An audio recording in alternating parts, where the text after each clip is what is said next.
Hello everyone. Today we are going to discuss the topic that is translation from Hindi to English, right? And this topic we are going to cover in the subject that is General English 1 in the first semester, right? So let us start with the topic translation from English to Hindi. सो इसमें हम कहते हैं पूरा ये जो sentence पढ़ेंगे मतलब जो पैराग्राफ पढ़ेंगे उसका जो ट्रांसलेशन हिंदी में भी देखेंगे right law is important for a society as it serves as a norm of conduct for its citizens. Liberally, legal education serves the society by imparting law students journal and cultural education, making them good law abiding citizens. Such education instills the significance and relevance of democratic culture in the students. Law, legal education, and development have become interrelated concepts in modern developing societies which are struggling to develop into social welfare state and are seeking to ameliorate and are seeking to ameliorate the socio-economic condition of the people by peaceful means.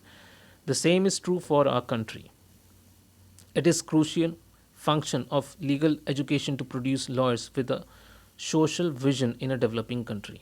Right so इसका जो translation ये है कानून एक समाज के लिए महत्वपूर्ण है क्योंकि यह अपने नागरिकों के लिए आचरण के आदर्श के रूप में कार्य करता है उदारतापूर्वक कानूनी शिक्षा कानून के छात्रों को सामान्य और सांस्कृतिक शिक्षा प्रदान करके समाज की सेवा करती है जिससे वे अच्छे कानून का पालन करने वाले नागरिक बन जाते हैं इस तरह की कानून शिक्षा छात्रों में लोकतांत्रिक संस्कृति के महत्व और प्रासंगिकता को जन्म देती है कानूनी शिक्षा और विकास आधुनिक विकासशील समाजों में परस्पर संबंधित अवधारणाएं बन गए हैं जो सामाजिक कल्याणकारी राज्यों में विकसित होने के लिए संघर्ष कर रहे हैं और शांतिपूर्ण तरीकों से लोगों की सामाजिक आर्थिक स्थिति को सुधारने की कोशिश कर रहे हैं हमारे देश के लिए भी यह सच है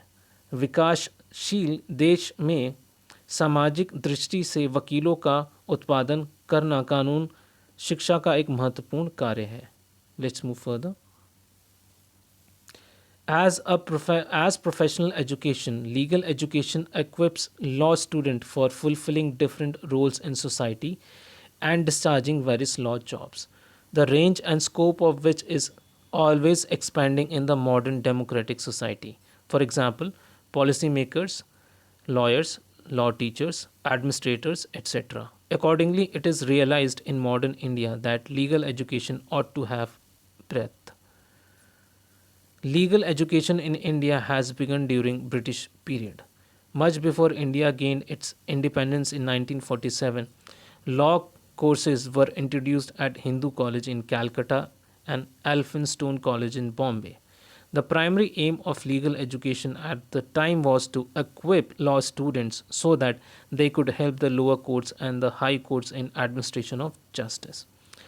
इसका ट्रांसलेशन ये है पेशेवर शिक्षा के रूप में कानूनी शिक्षा समाज में विभिन्न भूमिकाओं को पूरा करने और विभिन्न कानून नौकरियों का निर्वहन करने के लिए कानून के छात्रों को लैस करती है आधुनिक लोकतांत्रिक समाज में जिस सीमा और दायरे का हमेशा विस्तार हो रहा है उदाहरण के लिए नीति नियंता वकील कानून के शिक्षक प्रशासक आदि तदनुसार यह आधुनिक भारत में महसूस किया जाता है तदनुसार यह आधुनिक भारत में महसूस किया जाता है कि कानूनी शिक्षा के लिए चौड़ाई होनी चाहिए भारत में कानूनी शिक्षा ब्रिटिश काल के दौरान शुरू हुई थी 1947 में भारत के स्वतंत्र होने से बहुत पहले कलकत्ता में हिंदू कॉलेज और बॉम्बे में एल्फिंस्टन कॉलेज में कानून पाठ्यक्रम शुरू किए गए थे उस समय कानूनी शिक्षा का प्राथमिक उद्देश्य कानून के छात्रों को लैस करना था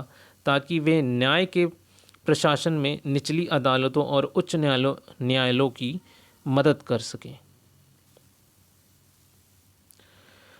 Basic knowledge of the law has become necessary for all those who are engaged in administration, trade, or industry. A citizen to be effective in the enjoyment of his civic capacities needs basic knowledge of at least some aspect of the law. officials and others who perform important law roles, example a policeman, businessman or politician, need an understanding of parts of the law and its underlying policies and values. In such a changing society, the modernization at its peak, there is a need to improve legal education and expand its scope. There is a need to increase its ambit, and for that, it is necessary that legal education is not limited only to the study of law and legislation, but to the study of various procedures of law. Right, तो इसका जो translation ये है, इस तरीके से है, कानून का बुनियादी ज्ञान उन सभी के लिए आवश्यक हो गया है जो प्रशासन, व्यापार या उद्योग में लगे हुए हैं। नागरिकों को अपनी नागरिक क्षमताओं के आनंद में प्रभावी होने के लिए कानून के कम से कम कुछ पहलुओं के बुनियादी ज्ञान की आवश्यकता होती है। अधिकारियों और अन्य जो महत्वपूर्ण कानून भूमिका निभाते हैं, जैसे एक पुलिसकर्मी, व्यापारी या राजनेता, कानून के कुछ हिस्सों और इसकी अंतर्निहित नीतियों और मूल्यों की समझ की आवश्यकता होती है। ऐसे बदलते समाज में अपने चरम पर आधुनिकीकरण के साथ कानूनी शिक्षा में सुधार और इसके दायरे का विस्तार करने की आवश्यकता है। इसके दायरे को बढ़ाने की आवश्यकता है और इसके लिए आवश्यक है कि कानून शिक्षा केवल कानून और कानून के अध्ययन तक ही सीमित ना रहे, बल्कि कानून की विभिन्न प्रक्रियाओं के अध्ययन के लिए भी।